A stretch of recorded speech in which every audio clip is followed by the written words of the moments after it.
I paid $1,200 for a Samsung Neo QLED in 2023. Less than 2 years later, Samsung's own app stopped recognizing my TV as supported. An update broke YouTube completely, and I just found out my TV has been taking a screenshot of my screen every half second and selling that data to advertisers without ever clearly asking me if that was okay.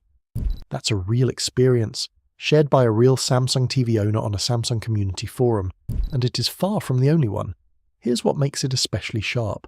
Samsung has been running an enormous marketing campaign about how their TVs are the future. Vision AI, 7 years of updates, smarter than ever. Meanwhile, a growing group of customers is waking up to a different reality entirely. One where features disappear quietly after you've already bought the TV, versus where promises about software support don't match what's actually happening, and where the television you paid good money for has been doing something in your living room that nobody at Samsung bothered to mention clearly. This isn't a fringe complaint. This is a pattern, and it's finally getting the attention it deserves. Let's start with the issue that has made the most headlines, because it's the one that affects every single person who owns a Samsung Smart TV, whether they know it or not. Your Samsung TV has been watching you watch it. The technology is called Automatic Content Recognition, or ACR. Here's how it works in plain language. Your TV takes a snapshot of whatever is on your screen every 500 milliseconds, that's twice per second, and sends that image to Samsung servers, where it gets matched against a massive database to identify exactly what you're watching. Not just what app you're using, what show, what scene, how long you paused, whether you rewound, whether you fell asleep during the second act. All of it. Samsung then packages that information and sells it to advertisers. The lawsuit filed in New York federal court in January 2026 specifically named Google and X, formerly Twitter, as companies purchasing this data. And the really uncomfortable part is that this happens regardless of what you're watching or how you're watching it. If your TV is connected to cable, ACR tracks it. If you're streaming through a PlayStation or an Apple TV box plugged into the HDMI port, ACR tracks it. If you're using your Samsung TV as a computer monitor, ACR tracks that too. On December 15th, 2025, the Texas Attorney General sued Samsung, along with Sony, LG, Hisense, and TCL, over these exact practices. The lawsuit described them as invasive, deceptive, and unlawful. A temporary restraining order was issued against Samsung in January 2026. By February 26, 2026, Samsung became the first of the 5 companies to settle, agreeing to stop collecting ACR data in Texas without first obtaining express, informed consent from consumers, and to completely rewrite its privacy screens so they are, quote, clear and conspicuous. That last part tells you everything. Samsung didn't lose because the technology was new or misunderstood. They lost because the consent screens were deliberately designed to be confusing. Dense legal language that almost nobody reads, buried during the setup process when you just want to get the TV turned on and watch something. One Samsung buyer from January 2026 wrote, "I just bought a new Samsung TV and I do not want my TV used as a spying tool. Please contact me." That was posted on a class action lawsuit site. He had no idea this was happening when he bought the TV.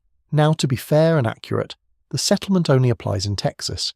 If you live anywhere else in the United States and own a Samsung TV, ACR is almost certainly still active on your set. The good news is you can turn it off. Go to Settings, then General and Privacy, then Privacy, and turn off viewing information services and interest-based advertising.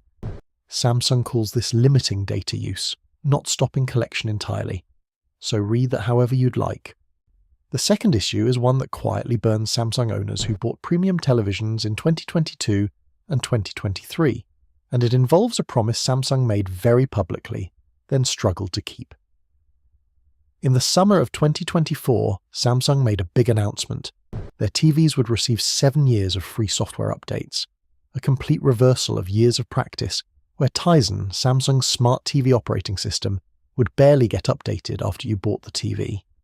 Flat Panels HD, one of the most respected TV review outlets, called the old policy a form of planned obsolescence, and said they'd been criticizing it in their reviews for years. Finally, Samsung was fixing it, except the rollout has been significantly messier than the announcement suggested.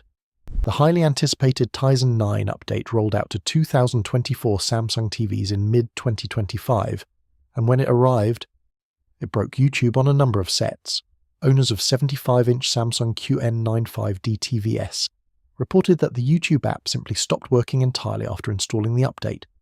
Samsung's explanation was that the issue stemmed from certain internet providers and router combinations, though Samsung community threads made clear that users didn't find that answer particularly satisfying when they were the ones who couldn't watch YouTube on a $2,000 television. One affected owner wrote, "It's literally driving me nuts. YouTube is basically my TV, and without it is a nightmare. I actually bought an Nvidia Shield just so I can watch YouTube again. We shouldn't have to spend more money to fix something that was working fine." Meanwhile, owners of 2023 Samsung QLED and OLED TVs, people who paid $1,500 to $3,000 for flagship models, were still waiting for Tizen 9 as of early 2026. Samsung said Tizen 9 would come to 2023 models. It came to 2024 models first, then the YouTube bug slowed everything down.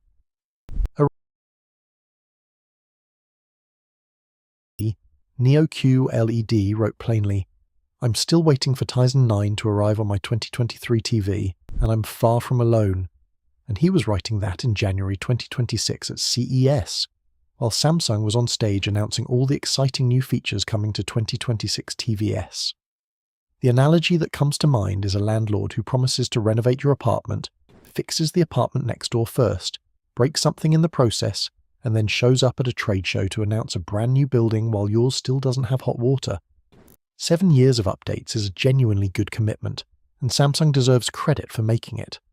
But a promise about future updates doesn't help the people who have already been left waiting longer than they should have been. Then there's the feature that Samsung has never included, has been asked about for years, and continues to refuse. And the story of why that matters is finally starting to catch up with them. Samsung does not support Dolby Vision. Not on a single TV they sell. Not the QN90F. Not the S95FQDO LED. Not the Frame. Not any of them. For context, Dolby Vision is the premium HDR format used by most major streaming services, including Netflix, Disney+, Apple TV+, and Amazon Prime. When you stream a movie in Dolby Vision, you're getting dynamic picture information that adjusts scene by scene to give you the best possible image.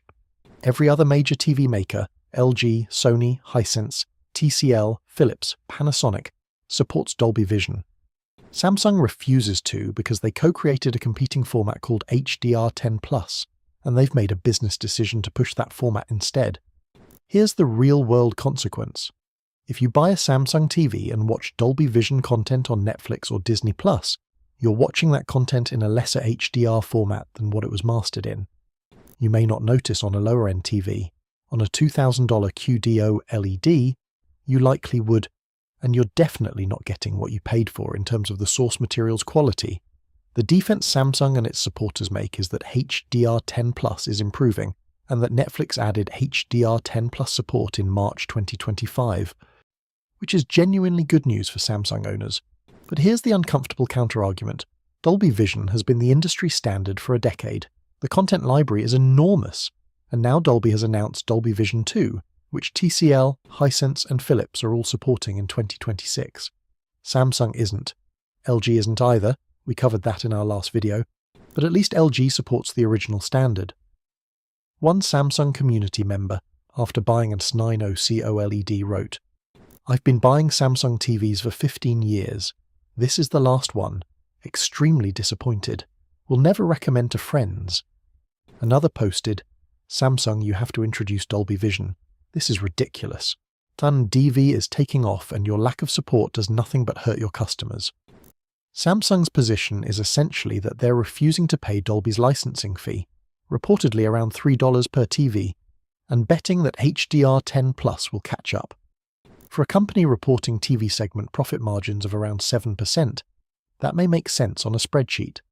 For a buyer comparing a $1,800 Samsung to a $1,800 LG that supports both HDR formats, it's a reason to walk away. So where does all of this leave you if you're actually shopping for a Samsung TV right now? Samsung makes genuinely impressive televisions. The QDO LED panels in the S95F are among the best displays available. The Neo QLED lineup gets exceptionally bright. Google TV integration is smooth. The build quality is real. None of this is in dispute. But the full picture of what you're buying into matters.